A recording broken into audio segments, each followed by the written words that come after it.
Bismillahirrahmanirrahim. Assalamualaikum warahmatullahi wabarakatuh.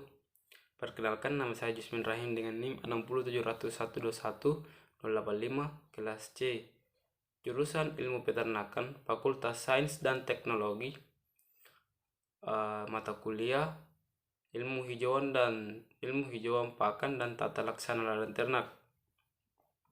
Baik, di sini saya akan mempresentasikan makalah saya yang berjudul Potensi Pengembangan Hijauan Pakan Ternak Sapi di Bawah Pohon Kelapa di Kecamatan Bontobahari, Kabupaten Bulukumba. Gambaran umum lokasi hijauan pakan ternak. Bontobahari merupakan salah satu kecamatan yang letaknya kurang lebih 24 km dari kota Bulukumba.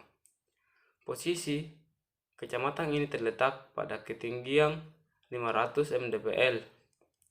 Bontobahari termasuk kecamatan yang luas daerahnya, berada di urutan pertama dengan luas 80,51 km. Diikuti oleh Kecamatan Bontotiro dengan luas wilayah Kecamatan Bontotiro 78,34 km. Caraming merupakan desa yang terluas dengan luas wilayah 12,78 km. Letaknya geografis. Kecamatan Bontotiro berbatasan dengan utara Kecamatan Bontotiro, selatan Laut Flores, barat Kecamatan Ujung Loe dan Laut Flores, timur Laut Flores. Kecamatan Bontobahari, Kabupaten Bulukumba merupakan salah satu daerah produsen ternak di Sulawesi Selatan, sehingga ditetapkan sebagai wilayah sentra pengembangan ternak yang meliputi komoditi sapi potong, kambing, ayam buras, dan ayam ras, sehingga merupakan komoditi unggulan daerah.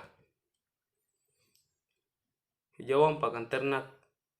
Secara umum, bahan pakan adalah segala sesuatu yang dapat dimakan oleh hewan atau ternak, dapat dicerna sebagian atau seluruhnya tanpa mengganggu kesehatan ternak yang memakannya. Pakan sendiri dapat digolongkan ke dalam sumber protein, sumber energi, dan sumber serat kasar. Hijauan makanan ternak merupakan sumber serat kasar yang utama. Yang dimaksud dengan hijauan makanan ternak adalah semua pakan sumber serat kasar yang berasal dari tanaman, khususnya bagian tanaman yang berwarna hijau. Pakan ternak bisa dibagi menjadi 5 jenis, yaitu hijauan pakan ternak, sisa hasil pertanian, hasil ikutan pertanian, limbah agroindustri, dan pakan non-konvensional. Hijauan makanan ternak atau pakan hijauan ialah semua bahan makanan yang berasal dari tanaman atau tumbuhan berupa daun-daunan, terkadang termasuk bahan ranting dan bunga, yang termasuk ialah bangsa rumput, kacang-kacangan atau leguminosa, dan tumbuh-tumbuhan lain. Semuanya bisa diberikan dalam dua macam bentuk, yakni hijauan segar dan hijauan kering. Pengembangan hijauan pakan di bawah pohon kelapa. Pakan merupakan sumber energi utama untuk pertumbuhan ternak sapi. Pakan yang makin baik kualitas dan kuantitasnya menyebabkan makin besar tenaga yang ditimbulkan dan makin besar pula energi yang tersimpan dalam bentuk daging. Ternak sapi dalam masa pertumbuhan dan sedang menyusui memerlukan pakan yang memadai dari segi kualitas dan kuantitasnya. Kemampuan produksi ternak yang relatif rendah tergantung kualitas dan kuantitas pakan yang tersedia. Berdasarkan kebutuhan ternak sapi tersebut, maka sangat diperlukan penyediaan pakan yang cukup berkesinambungan. Hijauan yang dapat ditanam di bawah pohon kelapa berupa rumput dan leguminosa. Leguminosa dapat berfungsi sebagai tanaman penutup di bawah pepohonan. Tanaman ini kebanyakan digunakan untuk lahan yang ditanami tanaman keras seperti karet, kelapa sawit, dan kelapa. Keberadaan tanaman penutup tanah di bawah pohon kelapa di Kecamatan Bontobahari berguna untuk melindungi tanah dari jatuhnya butir-butir hijauan. Selain itu, adanya tanaman penutup tanah menyediakan suatu perlindungan terhadap tanah sehingga dapat menjaga kesuburan tanah. Jenis rumput yang dapat diintroduksi di lahan di bawah kelapa misalnya rumput Brachiaria mutica. Sebagian besar lahan di bawah pohon kelapa di Kecamatan Bonto Bahari tidak dioptimalkan. Ternak sapi yang digembalakan di bawah pohon kelapa hanya mengkonsumsi rumput liar yang tumbuh di lahan tersebut. Upaya yang dapat dilakukan untuk peningkatan kuantitas dan kualitas pakan di lokasi penelitian adalah lahan di bawah pohon kelapa ditanami hijauan makanan ternak.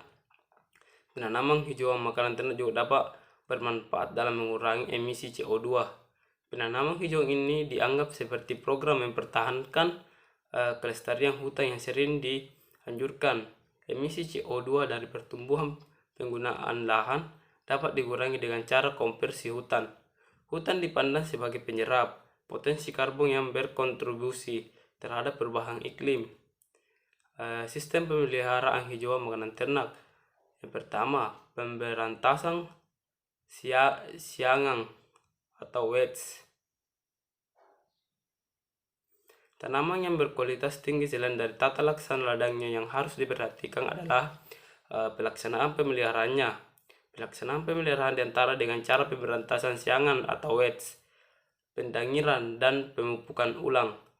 Siangan yang tumbuh berupa rumput-rumput liar atau tanaman-tanaman pengganggu disingkirkan.